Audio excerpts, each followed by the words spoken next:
Since 1970, it has served as a powerful workhorse for the U.S. Air Force, moving pretty much everything in between, including main battle tanks, emergency food supplies, other planes, and even other vehicles.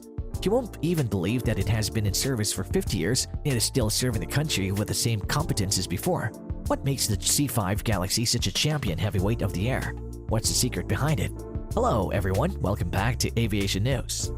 In today's thrilling episode, we'll shed some light on the legacy of the veteran heavyweight, the C5, the largest aircraft in the U.S. Air Force. To not miss any updates or videos from us, be sure to watch the video through the end. And don't forget to subscribe to our channel and click the bell icon. Let's get started straight away, shall we? Additionally, it's the only aircraft to ever carry and fire an entire intercontinental ballistic missile into the air. As far as we're aware, even at 50 years old, the Lockheed C5 Galaxy won't be replaced anytime soon.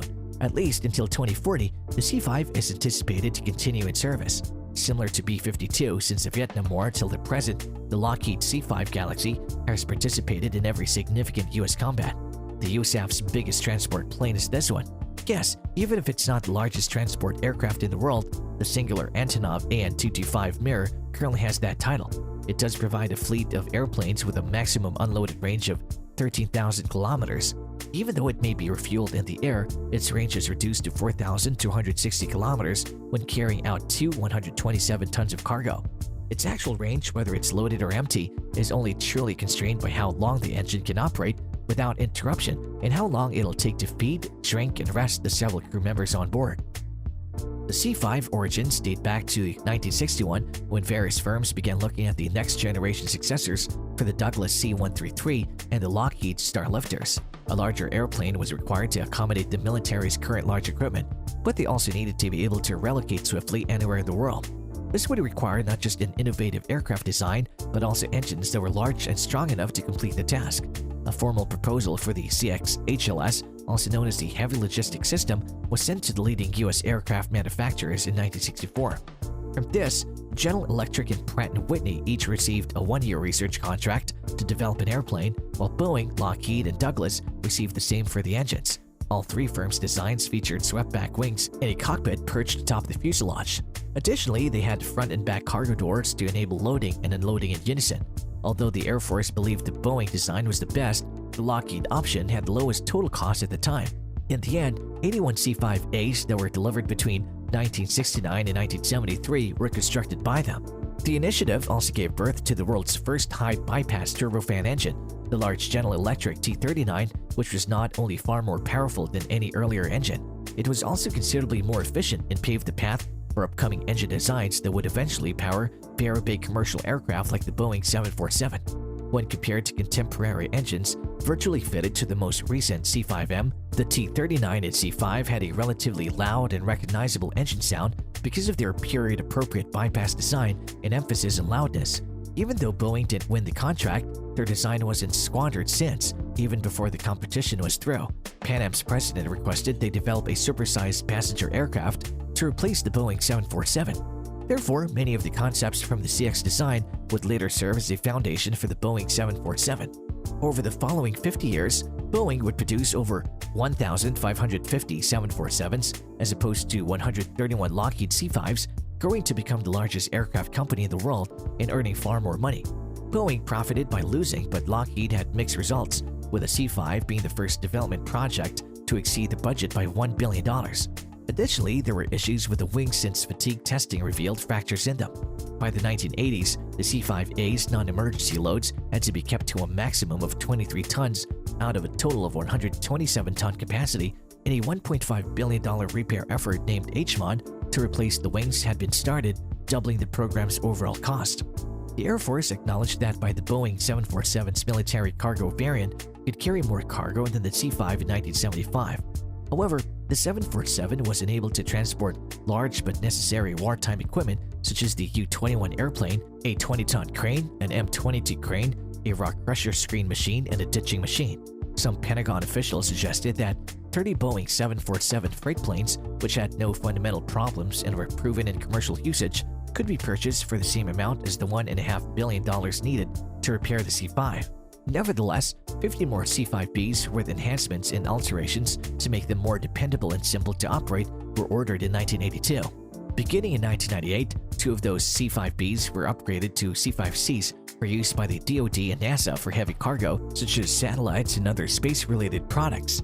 Following research that revealed the C-5 airframe still had 80% of its operational life left in it in the early 2000s. The C5M Super Galaxy was built with new GE CF6 engines, mounting pylons, avionics, airframe and skin, landing gear, cockpit, and pressurization systems to replace the last C5A, 49 C5Bs, and 2 C5Cs. This would improve the C5M's range, allowing for quicker takeoffs and landings, and increase efficiency with lower operating and lifespan costs. The conversion program began in 2006 and concluded in 2018. The C5 can not only land on unprepared runways thanks to its lifting nose, known as the Knight's Visor, and high-controlled steerable landing gear with 28 wheels, but it can also be lowered to a truck bed height once there, making it simple to load and unload cargo at the same time, effectively making it a drive-through loading system. But aside from goods, it also contains a passenger compartment that can accommodate up to 80 people in the rear-facing seats, which are thought to be safer in the case of an accident. Even though the C5 Galaxy was intended to carry the majority of what an army needs to wage war, it was proposed in 1974 that it might be used to fire a Minuteman ICBM, which is typically housed and fired from an underground silo. According to the theory, many of the missile silos would be destroyed before they could launch if the Soviet Union launched an initial attack at the United States. In contrast to a fixed silo site, if you could transport a lot by plane, it would be almost impossible to trace. As a result, in October 1974, a C-5A was equipped with a 39-ton, 70-meter-long Minuteman missile without its nuclear payload and flown to 20,000 feet. Here, the aircraft's back doors were open, and the missile was pushed outside on a sled. The staff compared the task to emptying a wheelbarrow of water. It was risky because of the abrupt weight loss, the altered center of gravity of the aircraft, and the possibility that he would become entangled when trying to exit. The missile was raised to a vertical position when the parachutes unfolded. The missile was launched much like it would have been if it had been launched from the ground once the explosive bolts freed the sled. Once it was clear that the missile's position was stabilized, the launch motors were ignited. Numerous tests established its viability. Due to problems with engineering and security, the plan was abandoned. Many people think it was used as a negotiating tactic at the Strategic Arms Limitation Talks, or SALT II, between the US and the Soviet Union, even though it was never recognized formally. The only C-5 to have been retired to a museum with its original paint scheme is the test aircraft with the completion number 90014, also known as the 014. At Dover Air Force Base in Delaware's Air Mobility Command Museum, it is now on display. The C-5 was also utilized for other unique tasks, such as ferrying around partially disassembled examples of the then under development F-1117 Nighthawk, the first operational stealth aircraft in the world. The C-5 was large enough to accomplish this covertly while concealing its cargo from view. Due to its low-wing design and the fact that the C-5 would have continued to belong to the USAF, the Boeing 747 was chosen to transport the space shuttle instead of it. However, NASA may acquire full ownership of the Boeings. Although the C-5 was initially intended as a military cargo aircraft, plans were made in 1968 for it to eventually become a commercial passenger and cargo aircraft, much like the Boeing 747 did. The L-500 passenger airliner could have theoretically accommodated up to 1,000 passengers. Of the two, the cargo version was probably more accurate. Even before the oil crisis of the 1970s, there was interest from some carriers, but ultimately, no orders were obtained because of the high running expenses brought on by low fuel efficiency. The C5M Super Galaxy is expected to remain in service well into the 2040s thanks to its ability to transport oversized loads in short, unprepared runways anywhere on Earth, including the U.S. McMurdo Station in Antarctica, as well as new modernization efforts in communications, mission computing, and air traffic management to meet FAA regulations.